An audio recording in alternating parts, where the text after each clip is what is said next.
Fifth single was Let's Pretend We're Married and Do It All Night. Basically this one. This was the last single released off 1999 that charted. There were actually two other singles that were released, but both of them did absolutely nothing. The first was D.M.S.R, which was a promo only, which was released between 1999 and Little Red Corvette. The second was Automatic, which was released just after Delirious, and that was also a promo only, basically. So 7 singles in total, 5 hit. And I mean 1 hit twice, basically. Let's Pretend We're Married. This song was a bit more salacious and was not really a commercial song. I think maybe the record company thinking people want more Prince, so we'll try and find another commercial song. They couldn't really find anything. They might have thought Free was just a wee bit slow. So Let's Pretend We're Married. Fortunately, you know, in the B-side, Irresistible Bitch, basically. It was a bit racy and includes such lines as ooh wee sha sha cuckoo, yeah, all the hippies sing together, and Marsha, I'm not saying this just to be nasty, but I sincerely want to fuck the taste out of your mouth. Basically, that was enough to give Typical kittens, and basically why it didn't get above 52 in the charts. Okay, so Let's Pretend We're Married. And as you can see on my pictures here, Let's Pretend We're Married had much less of an impact. But even then still, and it hit into 84, it actually did slightly better on the pop chart than it did on the black chart. In the pop chart, it spent 9 weeks in. It went in on the 17th of December 83. As you know, there was actually a 2-week break over Christmas. It peaked at number 52 on the 28th of January 1984. And that's so funny because the other end of 84, Prince was dominating the charts with his 5 hit singles of Purple Rain. Sheila E. had 2 hits, including the top 7 hit Glamorous Life. Apollonia 6 had a hit, Jungle Love by the Time and the Bird were hits, and also Shaka Khan, I Feel For You, and Sugar Walls by Sheena Easton were also in the charts at that time. Okay, so a year earlier, this is all there was Let's Pretend We're Married. Okay, it dropped out on the 18th of February 84. In the black chart, it was on for 8 weeks, and the funny thing about the black chart was it did not actually enter the charts until 1984. Went in on the 7th of January and was out by the 25th of February. It peaked at number 55. So that's 3 places lower the white chart on the 28th of January and the 4th of February. So that's Let's Pretend We're Married and Do It All Night, basically. And that was not such a big hit. And it did not get a Billboard Pick of the Week.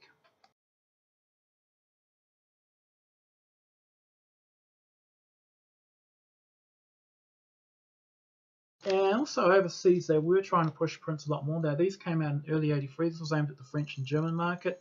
New Black Funk, and this is part of the reason too why it was such a big hit, and this probably dates from the re-release of 1999. This is a 12-inch single, plays really well. This had 1999 and Let's Pretend We're Married as a B-side, which I think is quite funny. Okay, this series too, and I want to get these, I can't find them. They also released the Zap single, Vanity 6's Nasty Girl, and the Time 7779311, along with a Chic song, which I've never even heard. So this was really a push to get black people, Europeans, into Prince's Black Funk, and of course a few years later that would pay off. So now we're going to talk about 1999, the album overall.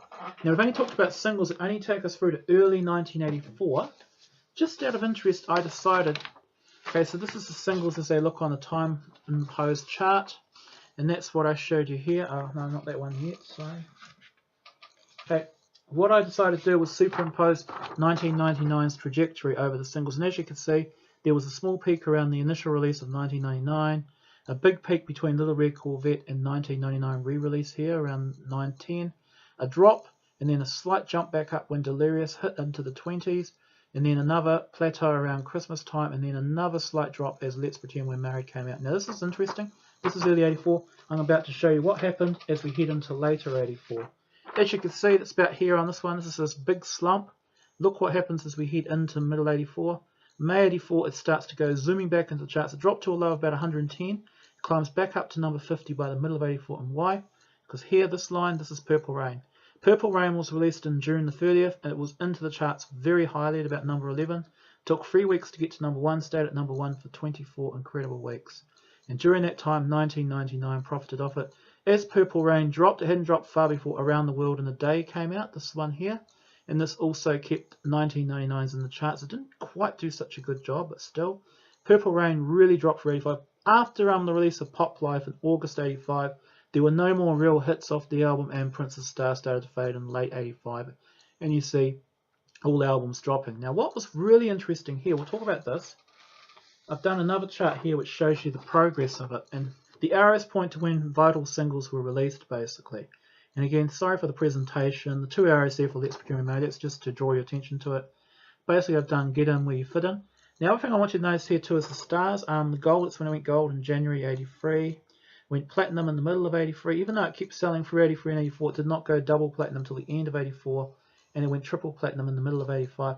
My guess is it gained these earlier, but I mean the RIAA were just slow in classifying this chart and classifying these successes. But you can just see how interesting is how each single seemed to do a slight upsurge in the precision of 1999.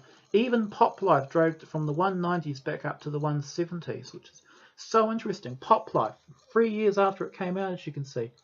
Now here I want to talk about these two lines here. This will really make you guys laugh, basically. Was that in August 1984, basically a lot of people were getting into Prince via Purple Rain, and they're like, oh, I want to buy his back catalogue. This Prince is so funky. A lot of people thought, oh, does Prince have more music than Purple Rain? And he's like, yes, he'd had 5 previous albums, and he had the Time albums, he had Vanity 6 and Sheila E. Plus his pause over other artists, like Sheena Easton and that Stand Back song. So people went out and bought his back catalogue. And what happened was that controversy back from 1981 came zooming back into the charts in August 1984. And at the time, Controversy was a gold album. And what happened was Controversy got all the way up to 99 in October 1984 and kept lingering in the charts and did not drop out until March of 1985. Around the same time, Take Me With You faded off the charts. And even more bizarre, this will really make you guys laugh, was that Controversy went to platinum in January 1985. Is that Dirty Mind from 1980 came back into the charts in October 84. And remember I told you in my Dirty Mind video that the album only went gold in 1984 in the midst of Purple Rain? Here's the proof. Isn't that just weird? That little light blue line is Purple Rain and the purplish one is Controversy. And Dirty Mind never really went that high. It peaked at 135 in October 84. It never got above Controversy. It dropped pretty quickly. It hung around the 190s during late 84 into 85.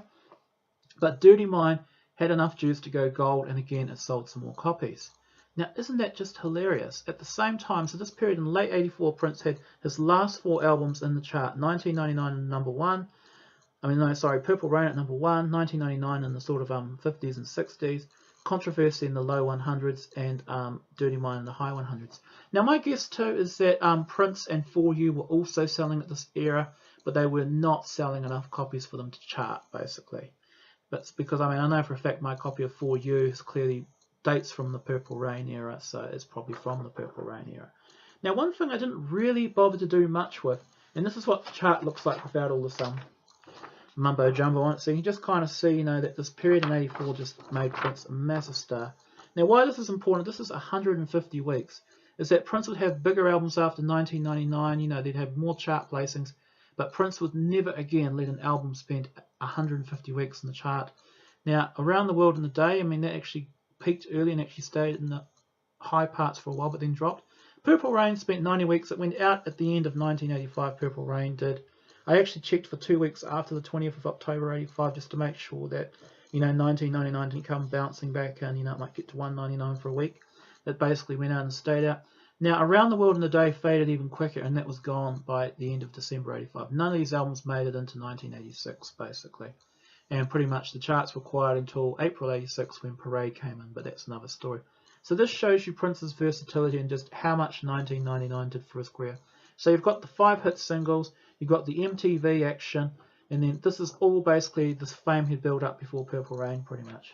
So that's what I find interesting. Now one final thing was, as you can see the graphs here, is that basically on the black charts, I did do some research of the album on the black charts, but I didn't really get that far, I guess.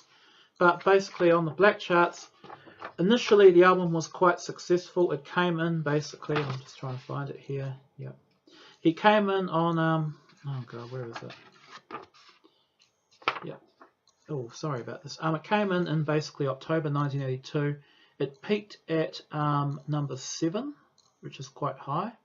And then basically, it had pretty much dropped out by April 1984, spending a total of 84 weeks in the charts. It lingered, it hung around the sort of 20s, 30s, and 40s in late 1983. It wasn't quite as successful with black folks after Little Red Corvette, basically. So there was before Little Red Corvette and after Little Red Corvette. So that's my chart video. I hope you all liked it, and I hope it shows you the proof that Michael Jackson was not first to get to MTV. Prince bet his ass.